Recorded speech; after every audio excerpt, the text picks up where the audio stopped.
ओम सच्चिदानंद रूपाय विश्व उत्पत्ति आदि हेतवे तापत्रय विनाशाय श्री कृष्णाय वयम नमः। श्रीमद् भागवत महापुराण दसम स्कंद 43वां अध्याय कुवलिया पीड़ का उद्धार और आखड़े में प्रवेश। श्री सुखदेव जी कहते हैं, काम क्रोध आदि शत्रुओं को पराजित करने वाले परीक्षित, अब श्री कृष्ण और बलराम भी स्नान आदि नित्य क्रम से निवृत्त हो दंगल के अनुरूप नगाड़े की ध्वनि सुनकर रंगभूमि देखने के लिए चल पड़े। देखा कि वहां महावत की प्रेरणा से कुवलिया पीड़ नामक हाथी खड़ा है।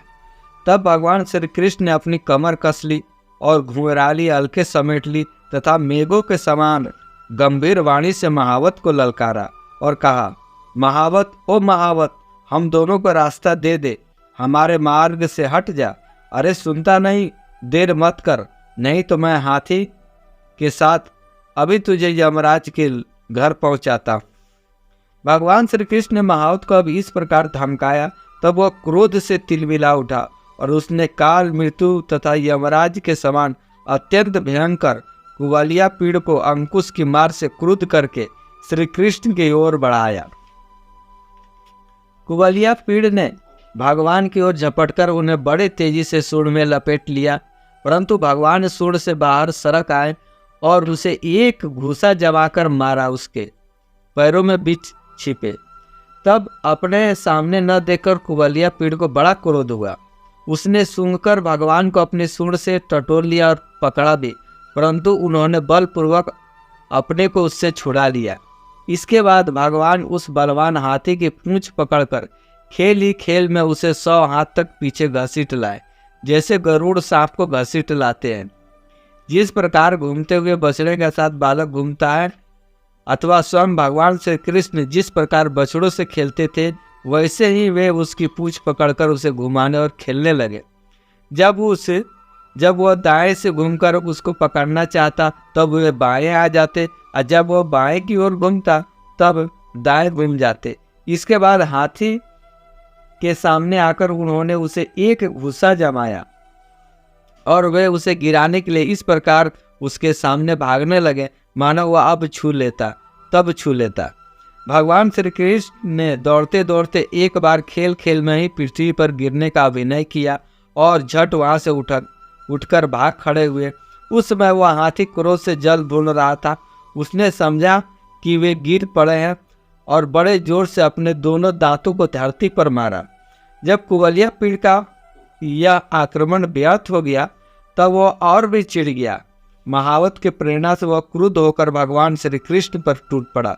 भगवान मधुसूदन ने जब उसे अपनी ओर झपटते देखा तब उसके पास चले गए और अपने एक ही हाथ से उसकी सूंड पकड़कर उसे धरती पर पटक दिया।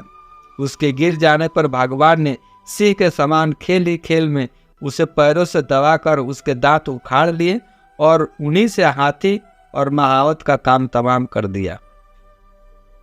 परीक्षित, मरे हुए हाथी को छोड़कर भगवान श्री कृष्ण ने हाथ में उसके दांत लिए रंग भूमि में प्रवेश किया। उस समय उनकी शोभा देखने ही योग्य थी। उनके कंधे पर हाथी का दांत रखा हुआ था। शरीर रक्त और मध की बूंदों से सुशोभित था और मुख कमल पर पसीने की बूंदें झलक रही थी। परीक्षित, भगवान श्री कृष्ण और बलराम दोनों के ही हाथों में कुवलिया पीड़ के बड़े बड़े दांत शस्त्र के रूप में सुशोभित हो रहे थे और कुछ ग्वाल बाल उनके साथ साथ चल रहे थे। इस प्रकार उन्होंने रंग भूमि में प्रवेश किया।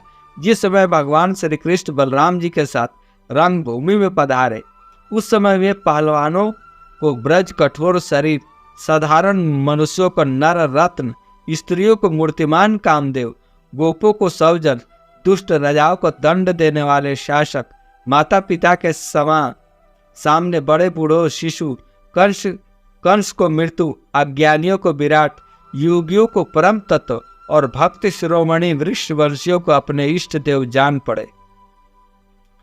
सबने अपने अपने भावानुरूप कर्मशः रौद्र अद्भुत श्रृंगार, हास, वीर, वात्सल्य, भयानक, विभत्स, शांत और प्रेम भक्ति का रस का अनुभव किया।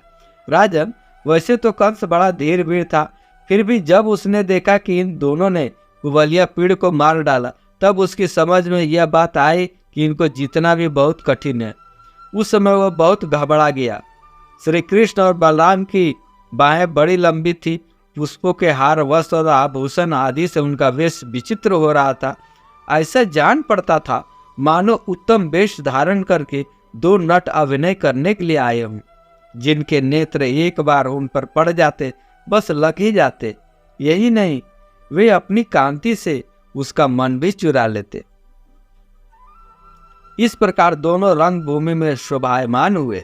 परीक्षित, मंचों पर जितने लोग बैठे थे वे मथुरा के नागरिक और राष्ट्र के जन समुदाय पुरुषोत्तम भगवान श्री कृष्ण और बलराम जी को देखकर इतने प्रसन्न हुए कि उनके नेत्र और मुख कमल खिल उठे, उत्कंठा से भर गए। वे नेत्रों के द्वारा उनकी मुख माधुरी का पान करते करते तृप्त नहीं होते थे, मानो वे उन्हें नेत्रों से पी रहे हो, जीवा से चाट रहे हो, नासिका से सूंघ रहे हो और भुजाओं से पकड़कर हृदय से सटा रहे हो।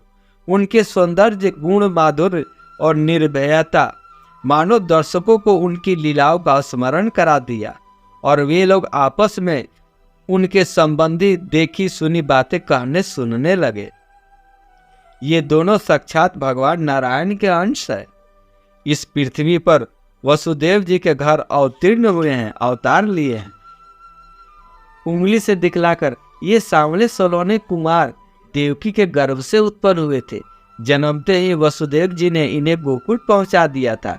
इतने दिनों तक ये वहां छिपकर रहे और नंद जी के घर में ही पलकर इतने बड़े हुए।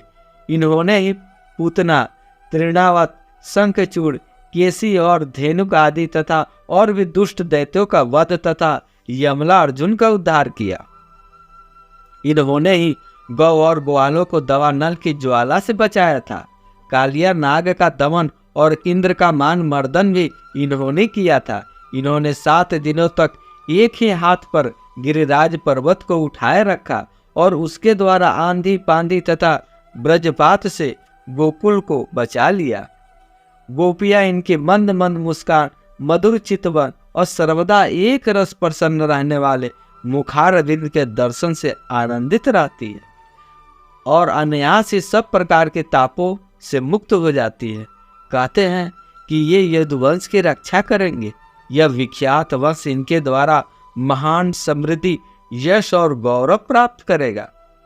ये दूसरे इन्हीं श्याम सुंदर के बड़े भाई कमल नयन श्री बलराम जी हैं।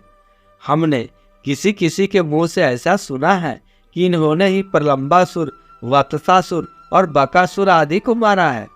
जिस समय दर्शकों में यह चर्चा हो ही रही थी और आंकड़े में तुरई आदि बाजे बज रहे थे, उस समय चारुण ने भगवान श्री कृष्ण और बलराम को संबोधन करके यह बात कही। नंद नंदन श्री कृष्ण और बलराम जी, तुम दोनों वीरों के आदरणीय हो। हमारे महाराज ने यह सुनकर कि तुम लोग कुश्ती लड़ने में बड़े निपुण हो, तुम्हारा कौशल देखने के लिए तुम्हें यहाँ बुलवाया है। देखो भाई, जो प्रजा मन, वचन और कर्म से राजा का प्रिय कार्य करती है उसका भला होता है, और जो राजा की इच्छा के विपरीत काम करती है उसे हानि उठानी पड़ती है।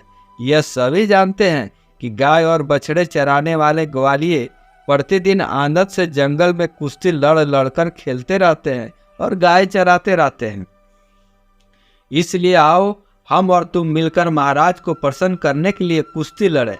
ऐसा करने से हमारे सभी प्राणी प्रसन्न होंगे, क्योंकि राजा सारी प्रजा का प्रतीक है।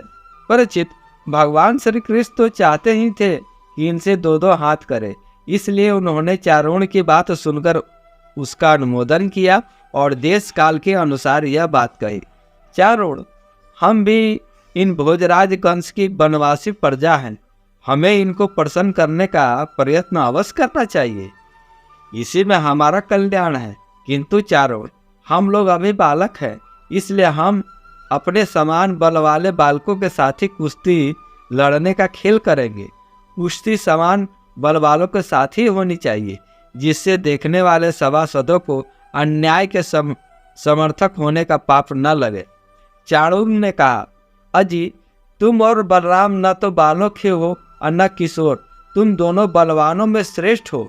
तुमने अभी अभी 1000 हाथियों का बल रखने वाले कुबलिया पीड़ को खेल में मार डाला।